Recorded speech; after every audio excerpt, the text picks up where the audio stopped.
Nah, kita akan belajar Alkitab dari Yakobus pasal yang pertama ayat 26 sampai ayat yang ke-27. Nah, Bapak Ibu Saudara, saya memberikan judul khotbah hari ini adalah ibadah yang benar. Pak, kalau ada ibadah yang benar berarti apakah ada ibadah yang tidak benar? Nah, ada ibadah yang tidak benar dan kita akan mencari tahu apa yang dimaksud dengan ibadah. Apa dimaksud dengan benar dari konteks Yakobus atau kitab Yakobus, saudara tiri Yesus ini saudara. Dan kita akan melihat bahwa apa yang diajarkan oleh Rasul Yakobus itu perlu menjadi perhatian kita semua. Nah, ketika zaman dulu saudara, kalau kita bicara tentang ibadah ahli-ahli Taurat, orang-orang Farisi, mungkin kira-kira begini saudara. Kira-kira ya, karena gambar ini juga saya dapatnya dari ChatGPT saudara. Ya, saya buat. Nah, jadi mereka duduk tenang, buka kitab, ada yang pimpin satu prosesi, ritual selanjutnya dan kemudian ada yang membaca, yang lain mendengar, merespon dan semuanya terjadi harus dengan keteraturan. Saya setuju karena Alkitab berkata bahwa Roh Kudus itu tertib dan teratur saudara. Maka jika dia bekerja dalam kehidupan kita, apa yang menjadi pekerjaan dia tidak akan merugikan orang lain, itu pasti. Oleh karena itu saudara, kita akan melihat di dalam konteks tulisan Rasul Yakobus. Saat Yakobus hidup, apa latar belakang jemaat yang dia hadapi. Secara sosial dan ekonomi, apa yang Yakobus hadapi saat itu. Sehingga kepada siapa dia berbicara, itu menjadi penting untuk kita perhatikan hari ini. Yakobus pasal 1 ayat 26 sampai 27. Mari kita baca dengan suara penuh semangat. 2, 3. Jikalau seseorang menganggap dirinya beribadah, tetapi tidak mengekang lidahnya, ia menipu dirinya sendiri. Maka sia-sialah ibadahnya. Ibadah yang murni dan tidak bercacat di hadapan Allah Bapa kita, ialah mengunjungi yatim piatu dan janda-janda dalam kesusahan mereka. Dan menjaga supaya diri sendiri tidak dicemarkan oleh dunia. Nah, saya akan memberikan konteks atau beberapa pendahuluan untuk khotbah hari ini saudara. Bahwa tema penulisan dari kitab Yakobus itu bicara tentang apa? Kitab Yakobus ini memberikan sebuah tema utama bahwa iman harus diwujudkan dalam tindakan yang nyata. Saudara, kita diselamatkan bukan karena perbuatan kita. Yang setuju katakan amin. Tetapi perbuatan kita menjadi bukti bahwa kita adalah orang beriman. Tidak mungkin benihnya apel, buahnya mangga. Tidak mungkin tanamnya jeruk, keluarnya semangka. Kita bisa ngotot berkata, Pak, benih saya ini jeruk Pak. Tapi kalau yang terlihat dari buah kehidupan kita durian, ya gak usah sama-sama ngotot kita. Kalau buahnya durian, benihnya pasti mangga, amin. Ya durian pasti. Ya, dan bukan peran kita juga untuk menjatuhi hukuman atau menghakimi orang lain. Namun yang jelas adalah Yakobus terus bersuara dalam kitab yang dia tulis ini kepada gereja, kepada jemaat, bahkan kepada orang-orang yang ada di sana tentang iman yang harus dibuktikan lewat perbuatan nyata. Maka saudara, kalau kita baca kembali tadi ayat 26 dan 27, jikalau seseorang menganggap dirinya beribadah, ternyata kata beribadah di situ, ya bahasa aslinya adalah treskos. Treskos ternyata bukan beribadah. Beribadah itu kata kerja, betul ya Bapak Ibu ya? Saya melakukan sesuatu, saya angkat tangan, saya berdoa, saya berkhotbah, saya beribadah. Tapi ternyata treskos itu artinya kata sifat, yaitu religius. Beritahu sebelahnya dengan mata melotot, religius. Saudara ingin menjadi pribadi yang religius atau pribadi yang rohani? Orang yang religius itu dari perilakunya dia rajin ibadah, dia rajin lakukan semua kegiatan-kegiatan gerejawi, tetapi belum tentu apa yang dia lakukan di dalam ritualnya mengubah dirinya. Halo? Orang yang rohani bukan yang duniawi adalah orang yang sikap, perilaku, ucap, pikir, katanya menunjukkan bahwa dia melakukan firman Allah. Dan tidak dihitung dari jadwal berapa sering dia ke gereja. Sehingga saudara perhatikan baik-baik, Di Kisah Rasul 26 ayat 5, firman Tuhan berkata begini. Sudah lama mereka mengenal aku, kata Paulus. Dan sekiranya mereka mau, mereka dapat bersaksi bahwa aku telah hidup sebagai seorang Farisi menurut aliran yang paling keras dalam agama kita. Dan kata agama yang satu rumpun dengan kata beribadah tadi, religius, ya, yaitu apa tuh? Treskeia. Treskeia itu artinya apa? Praktek keagamaan Farisi yang sangat ketat. Yang sangat ketat dan juga dia sangat fanatik. Ini bicara tentang ritual. Maka pertanyaan saya saudara, Kristus menebus kita supaya kita rajin berritual atau supaya kita menjadi semakin serupa dengan dia? Yang pertama atau yang kedua? Yang kedua, maka saudara ada orang-orang yang merasa bersalah ketika tidak ke gereja. Tetapi ada orang-orang yang rajin ke gereja, utang gak bayar-bayar, itu gak merasa bersalah. Ada orang yang tidak daftar encounter, ada merasa bersalah. Tapi ada orang yang terang-terang, dia katanya pelayanan, tetapi hidupnya merugikan orang lain. Hidupnya menyakiti orang lain, menjahati orang lain. Dengan sengaja, tapi gak terganggu. Jangan sampai kita masuk dalam jebakan ini. Secara tampak luar kita religius, ternyata dalamnya duniawi, dalamnya manusiawi. Jangan sampai hidup kita hanya hafal ayat Alkitab, tapi ternyata tidak pernah mempraktekkan ayat yang kita hafalkan. Maka saudara perhatikan baik-baik di sini, Yakobus sedang menegaskan kepada kita dan kepada jemaat hari itu, yang pertama, agama tidak bisa dibatasi tentang ritual saja. Jadi kalau kita merasa rohani karena kita mengikuti banyak program, saudara mengikuti banyak program itu betul kita religius. Tapi rohani belum tentu. Yakobus sedang berkata kepada kita, ibadah harus dipraktekkan dalam kehidupan keseharian. Jangan sampai saya hanya bisa khotbah atau saudara hanya bisa tersenyum ketika di gereja atau di tempat-tempat pelayanan lainnya. Orang-orang di luar sana dilayani semua, tapi di dalam keluarga tidak dilayani. Kita hormat ke Pak Gideon sebagai gembala, ngomongnya baik, ke orang tua sendiri dimaki-maki. Itu bisa terjadi. Maka kalau konteks kepala kita, ibadah itu dalam gedung gereja, itulah ibadah yang belum benar seluruhnya. Ibadah adalah kehadiran kita dimanapun kita berada. Karena kita punya Tuhan bukan saat hari Minggu doang. Hari Senin sampai hari Sabtu kita tetap punya Tuhan. Amin.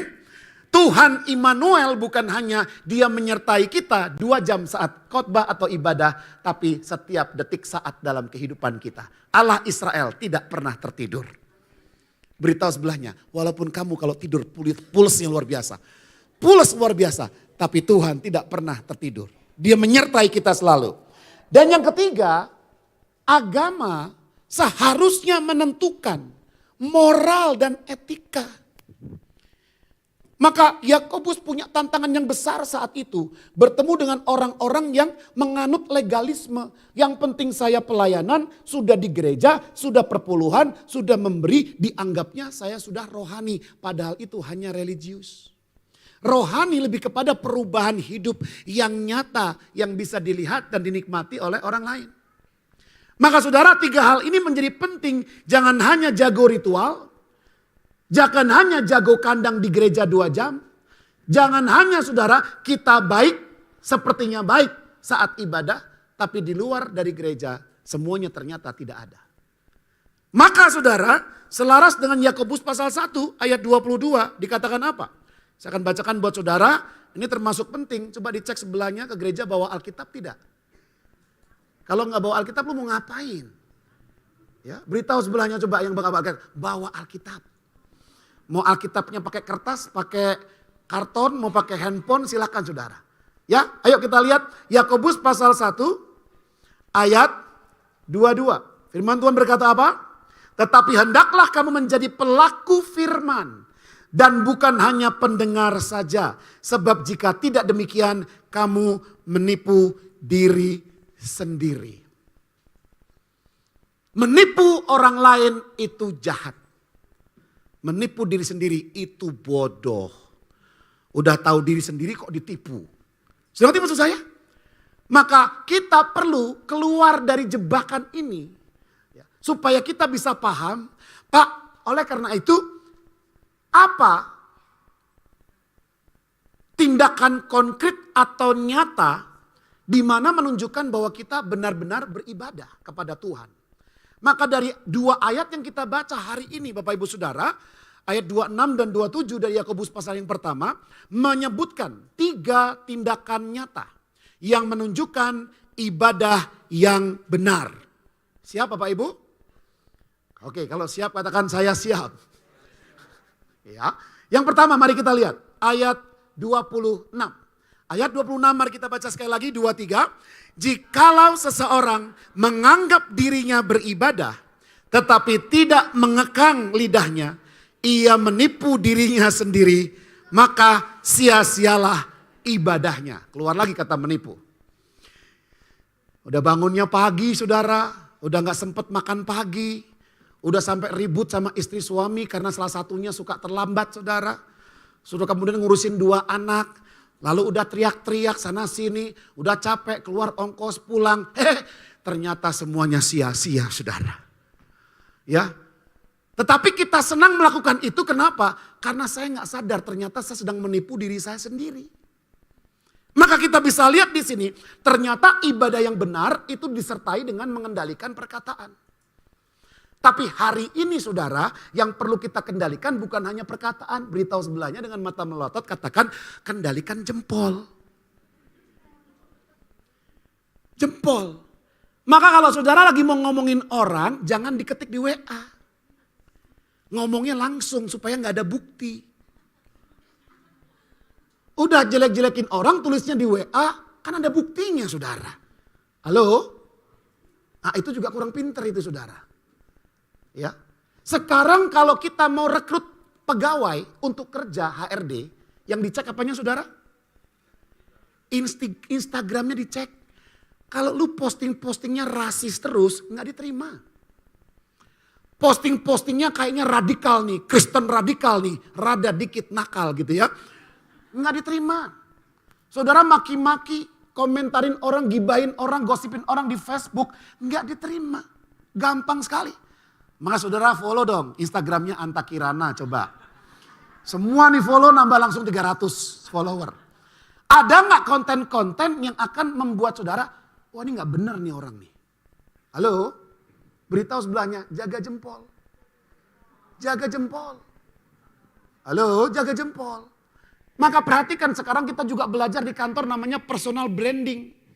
Kalau saudara adalah seorang guru les pelajaran SD, bagaimana supaya orang tahu Anda guru les? Ya di Instagram, Facebook, itu postingannya tentang seputar les-lesan. Pelajaran matematika, kimia, fisika sama muridnya, kalau muridnya boleh diposting sama ini ke situ ke sini. Ketika orang mau les sama saudara, begitu dilihat Instagramnya, bener nih, nggak kaleng-kaleng nih orang. Memang dia udah ngelesin dari tahun berapa nih? Waduh, dari 15 tahun yang lalu. Itu namanya personal branding salah satunya. Maka saudara perhatikan baik-baik. Ya, saya mendapati ada sebuah gambar di internet kok tulisannya mulutmu harimaumu. Saya lagi ketik keluar nih saudara. Maka menarik untuk ditampilkan. Ya, dikatakan apa? Kebebasan berbicara bukan berarti asal jeplak. Oke. Kalau kita beribadah jangan asal jeplak. Saya selalu sadarkan diri saya saudara, kalau saya ngomong, memang saya pengen ngomong itu. Kalau salah atau benar, silahkan dikasih koreksi. Betul ya saudara ya? Tapi jangan sampai kita menyesal kita ngomong begitu. Berarti kan kita gak bisa kontrol. Beda saudara ya, saya ngomong salah karena kelepasan, sama saya ngomong dianggap orang salah, tapi itu bukan kelepasan, memang saya mau ngomong begitu. Tapi kalau itu salah, tolong kasih masukan. Supaya saya juga mengerti. Betul saudara? Amin. Nah di internet ada namanya Justin Sacco. Oh jabatannya bagus saudara. Ya, PR eksekutif. Waduh. Public relation eksekutif. Udah pakai eksekutif, tapi dia Twitternya bilang apa? Going to Africa. Saya pergi ke Afrika dan saya berharap saya tidak kena AIDS. Hanya bercanda. Saya kan kulit putih. Yang kena AIDS kan kulit hitam. Langsung dipecat, saudara. Nah, kalau Anda beribadah postingannya begini, beritahu sebelahnya, aku kenal satu orang yang seperti itu. Postingannya kritik orang, ngomongin orang, jelekin orang, ketemu orangnya, senyum-senyum, itu kan munafik. Halo? Saudara, kalau saya nggak suka dengan saudara, saya akan datang kepada saudara. Karena apa? Ngomongin saudara sama orang lain nggak menyelesaikan masalah. Betul?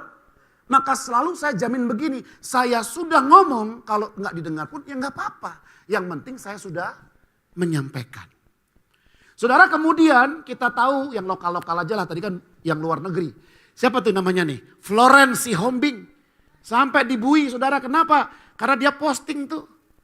Jelek-jelekin Sultan, jelek-jelekin Yogyakarta, saudara. Saya hanya menampilkan apa yang ada di internet, saudara. Silakan cari, pasti ada. Maka perhatikan baik-baik, mengendalikan lidah, mengendalikan perkataan, itu hal yang penting. Maka kata menganggap, ya, siapa yang menganggap dirinya religius, siapa yang berpikir bahwa dia religius, saudara cek lagi apakah benar. Karena realitanya menganggap diri beribadah, tapi cara hidupnya tidak selaras dengan ibadahnya. Ini bukan ibadah yang benar. Kita perlu selaraskan. Saya nggak bicara, saudara, bahwa perkataan saya selalu benar 100%. Saya tidak maha benar, tidak maha tahu, tidak maha hebat. Saya penuh juga dengan kelemahan.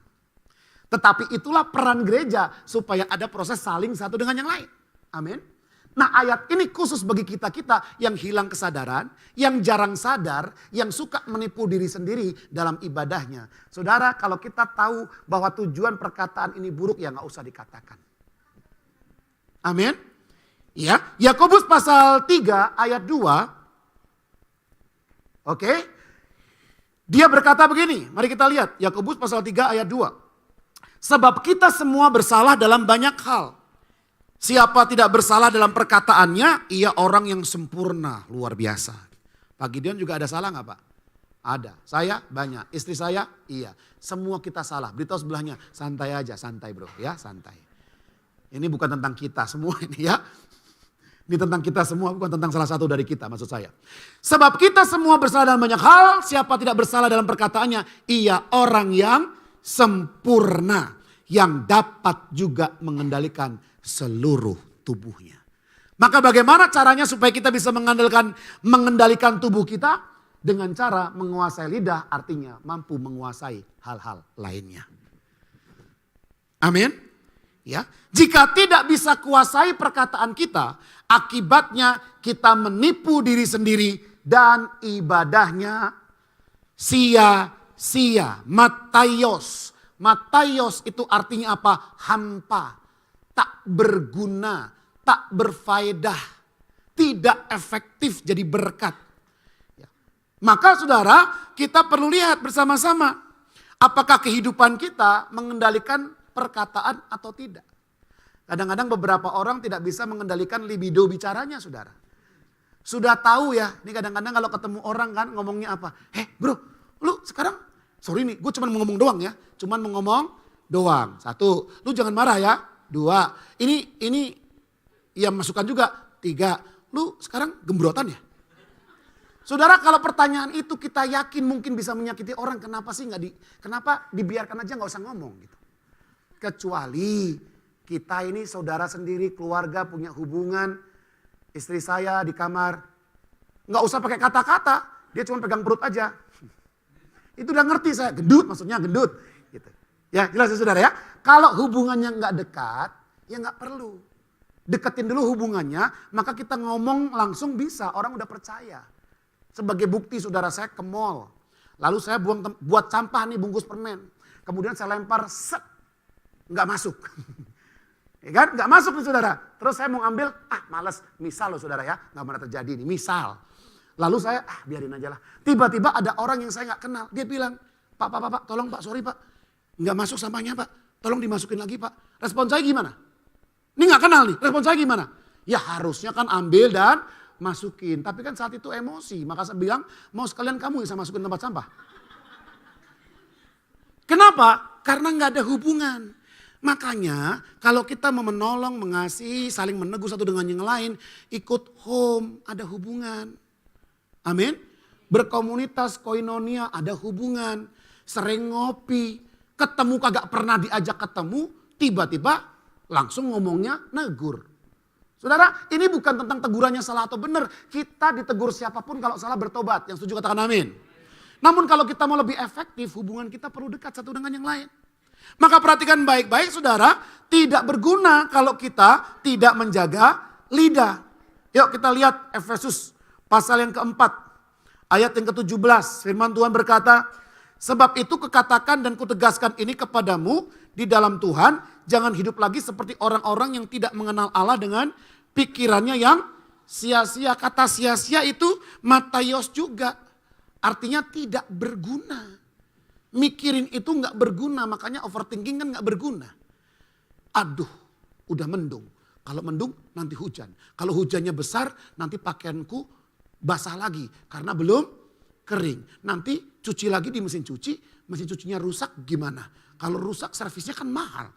Kalau sampai gak ada duit, gak bisa cuci, nanti aku pakai apa? Kalau aku gak pakai baju, kan aku nanti dipecat dari pekerjaanku. Teruskan aja sampai Tuhan datang saudara. Gak kelar-kelar. Itulah overthinking. Maka masalah sehari cukup untuk setahun. Amin. Oh enggak ya, sehari. Jangan setahun. Nah mari kita lihat aplikasinya apa. Mari berkata-kata yang benar dan dalam kebenaran. Kata-kata yang benar dalam kebenaran. Saudara, kadang-kadang kita berbicara benar saja. Ada orang-orang yang belum siap menerima kebenaran itu. Betul? Makanya kita perlu ada hubungan untuk mempersiapkan dia siap mendengarkan perkataan kita. Nah kita lihat yang kedua. Ibadah yang benar seperti apa? Firman Tuhan berkata, kita baca 2-3. Ibadah yang murni dan yang tidak bercacat di hadapan Allah, Bapa kita ialah mengunjungi yatim piatu dan janda-janda dalam kesusahan mereka. Ibadah yang benar adalah ibadah yang disertai pengendalian perkataan dan ibadah yang disertai dengan apa? Perilaku menolong orang yang kesusahan. Menolong orang yang kesusahan itu adalah bentuk ibadah yang Yakobus saat itu sampaikan. Kenapa? Karena saat ayat ini ditulis, situasinya adalah terjadi diskriminasi sosial.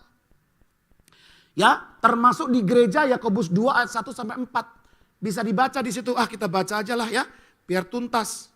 Yakobus pasal 2 ayat 1 sampai 4. Apa tulisannya? Saudara-saudaraku sebagai orang yang beriman kepada Yesus Kristus. Saya menggunakan terjemahan baru 2 ya. Mungkin ada sedikit perbedaan. Tuhan kita yang mulia. Janganlah iman itu kamu amalkan dengan memandang muka. Pak maksudnya apa? Jadi kita pandang sepatu? Bukan itu. Memandang muka itu artinya favoritism. Apa tuh favoritism? Pokoknya yang kaya dilayani, yang kurang kaya dibiarin. Yang kaya didengerin, yang kurang kaya dipelototin. Nah itu favoritism.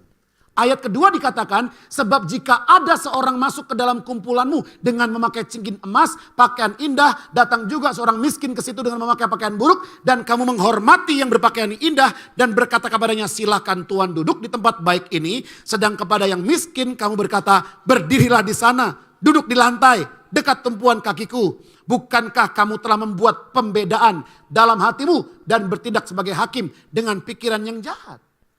Maka teguran ini buat jemaat saat itu dan juga buat kita hari ini. Tidak boleh ada sikap memandang muka. Yang satu diutamakan, yang lain diabaikan. Maka Kisah Rasul pasal yang ke-6, ketika Kisah Rasul pasal yang kedua, jemaat begitu saling luar biasa. Milikmu, milikku, milikku, milikmu. Tapi Kisah Rasul pasal 6, mulai janda-janda berbahasa Yunani, gak diurusin. Gak dikasih makanan. Tapi Rasul langsung gercep. Mereka semua dipanggil, dipilih beberapa orang yang berbahasa Yunani, bahkan punya nama Yunani untuk melayani meja yang tak terlayani itu. Ini sebuah komitmen dari para rasul. Dia sibuk betul. Dia berkata, aku mau fokus kepada pelayanan firman. Tapi bukan karena kesibukannya. Dia akhirnya ikut menelantarkan jemaatnya. Tidak. Dia keluar dari pelayanannya, dia beresin, dia kembali lagi. Amin. Beritahu sebelahnya, itu pemimpin. Nah perhatikan baik-baik saudara, murni dan tidak bercacat. Oh sorry belum tadi ya, tekanan ekonomi Yakobus pasal 5. Kalau kita lihat Yakobus pasal 5 ayat 4 dan 6 tuh, 4 sampai 6. Sesungguhnya telah terdengar teriakan besar karena upah yang kamu tahan dari buruh telah menuai hasil ladangmu dan telah sampai ke telinga Tuhan semesta alam keluhan mereka yang menyabit paninmu. Kamu telah hidup dalam kemewahan dan foya-foya di bumi. Kamu telah memuaskan hatimu menjelang hari penyembelihan. Kamu telah menghukum bahkan membunuh orang benar dan ia tidak dapat melawan kamu. Situasinya adalah apa? Terjadi favoritisme dan yang kedua saudara udah kerja gajinya gak dibayar. Maka ini teguran buat kita semua. Kita perlu bisa mengaplikasikan ibadah itu bahkan di kehidupan keseharian kita. Yang setuju katakan amin. Nah kita lihat lagi saudara, ada frasa murni dan tak bercacat. Silakan dikeluarkan slide-nya. Murni dan tak bercacat. Silakan dikeluarkan slide-nya. Ya, oke. Kita bisa lihat di situ saudara.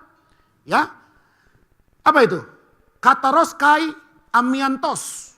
Artinya kesucian yang mutlak. Jadi ibadah yang suci, spotless, tanpa noda. Ibadah yang bersih, yang suci adalah apa saudara? Kita lihat di hadapan Allah. Ya, di hadapan Allah. Perhatikan baik-baik saudara. Menolong orang lain di luar gereja sama dengan ritual ibadah di dalam gereja. Setuju saudara? Halo? Amin? Kalau dalam gereja kualitasnya A, di luar gereja kualitasnya A juga. Mazmur 68 ayat 6 dikatakan apa? Bahwa dia Tuhan Bapa bagi anak yatim, bagi janda. Saudara, kata mengunjungi di situ. Kalau kita pelajari episkeptomai, itu artinya merawat dan menolong senantiasa karena bentuknya present tense. Maka saya tidak bisa ibadah, aku tolong kamu hari ini ya, selanjutnya gak tolong lagi. Saudara saya mengerti bahwa kita gak boleh bergantung pada manusia. Saudara yang hari ini ditolong Tuhan lewat manusia lain, jangan juga akhirnya mager. Gak mau kerja, males, terus berharap ditolong terus. Itu juga sikap yang tidak baik. Gak kerja jangan makan, katanya begitu kan? Itu nanti khotbah yang lain ya. Ini sekarang kita fokus khotbah sini dulu. Jadi saudara perhatikan baik-baik ya. Istilah janda dan yatim di Alkitab adalah simbol orang yang membutuhkan perhatian. Maka saudara, yang kedua perlu kita aplikasikan, berbelas kasihan kepada orang-orang yang tidak berdaya, itulah ibadah yang sebenarnya. Terus jemaat nanya ke saya, Pak Antas saya pengen tolong, saya pengen bantu sih Pak, tapi saya gak punya duit. Lalu saya tanya ke orang itu, saya lihat matanya, Bapak punya goceng? Ya goceng punya Pak, itu kan punya duit berarti. Halo? Ya udah kasih aja goceng Pak. Tapi kan malu. Lu mau ngasih atau mau apa? Sudah beritahu sebelahnya. Punyanya berapa? Ya itu yang kita kasih. Amin. Tuhan kan gak lihat jumlahnya berapa. Tapi saya mau perhatikan dia. Maka saya punya roti satu saudara. Sebelah saya. Pak saya kelaparan banget Pak. Jemaat satu home. Ya saya bagi dua kalau saya gak punya duit lagi. Halo. Kalau saya punya bisa beli satu karung lagi, saya kasih satu. Saya tambahin lagi 10. Paling tidak seminggu ke depan dia udah makan. Kalau rotinya enggak rusak. Ya. Roti merek tertentu 1 bulan enggak rusak tuh. Oke. Nah jadi saudara, yang ketiga mari kita lihat yang terakhir sebelum kita perjamuan kudus. Firman Tuhan berkata, dan menjaga diri sendiri tidak dicemarkan oleh dunia. Beritahu sebelahnya, diri sendiri. Gak usah kepo ngurusin orang, kita menolong orang boleh. Kita doain orang boleh, kita ngajar orang boleh. Tapi jangan terus habiskan waktu lihat orang terus sampai lupa lihat diri sendiri. Beribadah kepada Allah dengan menjaga diri sendiri, itu bicara tentang apa saudara? Menjaga itu, toreo, itu artinya mengawasi atau melindungi. Saudara kalau kita ngawasin orang seneng gak? Seneng ya, kapan nih salahnya nih? Gue catat nih satu ya kan? 2, 3 salah nih orang. Tapi ngawasin diri sendiri seneng? Kalau perlu diri sendiri gak usah diawasin. pura-pura nggak sadar kalau Tuhan itu ada. Ya, oh nggak ada, Tuhan nggak ada di sini, nggak ada, Tuhan di sana di gereja. Saudara perhatikan baik-baik, ya. Ada orang keras pada diri sendiri, keras pada orang lain, tapi lembek pada diri sendiri. Kalau ngomongin orang melotot-melotot, kalau ngomongin sendiri, merem-merem saudara. Maka yang ketiga, ibadah yang sebenarnya itu adalah apa? Menjaga kekudusan pikiran. Kata dunia ya, itu mengarah kepada cara berpikir yang duniawi. Saudara bisa lihat di dalam Yakobus pasal 4 ayat 1 sampai ayat yang keempat. Saudara bisa baca, dari mana datangnya sengketa pertengkaran di antara kamu? Datangnya dari hawa nafsu. Kamu mengingini sesuatu enggak memperoleh, bertengkar ini dan itu. Semua perilaku kita mulainya dari sini saudara. Iri hati semua dari sini. Oleh karena itu orang Kristen perlu mengalami pembaruan akal budi supaya tidak serupa dengan dunia. Amin. Kalau dunia selalu untung rugi, kalau kita enggak. Pak, kenapa Pak Anta berbuat baik? Kenapa kamu berbuat baik? Orang di luar sana berkata, saya berbuat baik supaya dapat pahala. Tapi Kristen lain, kita berbuat baik karena kita sudah tidak bisa berbuat jahat lagi. Amin. Maka 2 hari yang lalu kita juga ngobrol, kemarin. Beberapa orang yang punya kemampuan saya bilang, kita jangan pernah menyerah untuk berbuat baik. Jangan pernah kapok berbuat baik walaupun orang yang kita tolong tidak menolong kita. Nggak apa-apa. Karena itulah konsep Kristus mati di kayu salib. Kasihnya sepihak. Penebusan Kristus harus apa saudara? Harus mengubah cara berpikir kita. Bukan hanya dibanyak-banyakin informasi teologi. Tapi ini bicara merubah perspektif atau cara pandang hidup. Amin. Ada jemaat berkata gini, Pak saya ibadah untungnya apa? Pak saya pelayanan untungnya apa? Pak saya untungnya apa? Untungnya apa? Beritahu sebelahnya, aku kenal satu orang yang seperti itu. Mungkin itu diriku sendiri. Saya beritahu teman-teman Bapak Ibu hari ini. Kalau Anda bertanya apa untungnya ikut Tuhan, saya beritahu tidak ada. Kalau kita masih mau cari untung sekarang, enggak ada. Kenapa? Karena kita sudah ditebus dosa kita. Kita sudah diampuni, diberikan surga tempat, dan kita mendapat hidup yang kekal. Itu sudah sangat menguntungkan dan tidak ada keuntungan lainnya yang lebih menguntungkan dari untung yang itu. Amin. Maka hari ini kita bukan lagi, Tuhan lu bisa kasih gua apa? Bukan, karena dia sudah kasih semuanya. Pertanyaannya adalah apa yang bisa kau lakukan untuk dia sebagai milik kepunyaannya. Amin saudara. Maka yang terakhir, berpikirlah dengan cara pandang sesuai firman Tuhan. Kalau enggak kita menuntut terus. Doa 3 tahun enggak sembuh, kecewa. Lalu ini itu kenapa? Kenapa ada dosa, pertengkaran, perselisihan. Ya, orang-orang ribut keuangan, cari jabatan, jilat sana sini. Pikirannya duniawi. Dia enggak tahu kalau Tuhan itu maha adil dan maha dahsyat. Dia bisa tolong kita saudara. Yusuf dijeblosin katakanlah ke air comberan sekalipun. Kalau Tuhan berkehendak dia keluar dan jadi penguasa nomor 2 di Mesir. Terjadi saudara. Amin. Maka mari kita berdiri bersama-sama. Kita sudahi firman Tuhan hari ini sebelum berjamuan kudus. Ibadah yang benar adalah. Ini saudara berdirinya agak susah ya. Enaknya duduk ya. Sudah duduk lupa berdiri.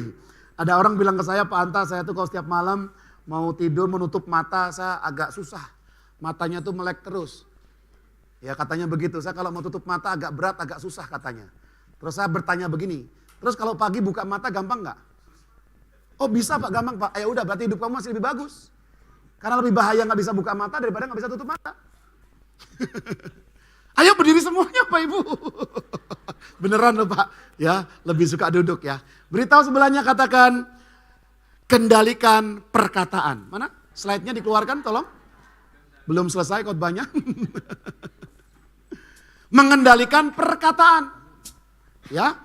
Yang kedua, beritahu sebelahnya menolong yang kesusahan. Ya. Pak, tapi kan saya susah Pak. Saya harus ditolong Pak. Nggak bisa. Kita ini bisa ditolong sekaligus bisa menolong. Amin. Tidak ada satu orang pun di tempat ini yang berkata, Pak saya itu udah fix. Pasti harus ditolong Pak. Kalau menolong gak akan bisa Pak. Itu kita sedang meremehkan Tuhan. Amin. Karena Anda tidak perlu bawa apa-apa. Tinggal datang di samping orang yang sedang sakit. Dan berkata, mau kudoakan. Anda memberikan harapan buat dia. Tanpa uang. Amin. Untuk apa kita punya uang? Ngasihnya kita lempar. Apakah itu sebuah perhatian? Ini perlu berubah pikiran-pikiran seperti ini saudara. Dan yang ketiga, yaitu menjaga kekudusan pikiran. Amin. Beritahu sebelahnya, jaga kekudusan pikiran. Mari kita berdoa. Terima kasih Bapak yang baik. Kami mengucap syukur untuk firman-Mu. Dan kami berdoa supaya ibadah kami menjadi ibadah yang benar. Ibadah yang murni, ibadah yang kudus. Bukan hanya fokus di dalam gedung gereja. Tapi dalam keseharian hidup kami bisa mempraktekkannya ya Tuhan. Ajar kami mulai hari ini Tuhan. Untuk terus melakukan firman Tuhan. Dan firman-Mu jadi berbuah di dalam kehidupan kami. Mari kita siapkan hati kita untuk berjalan kudus Bapak Ibu.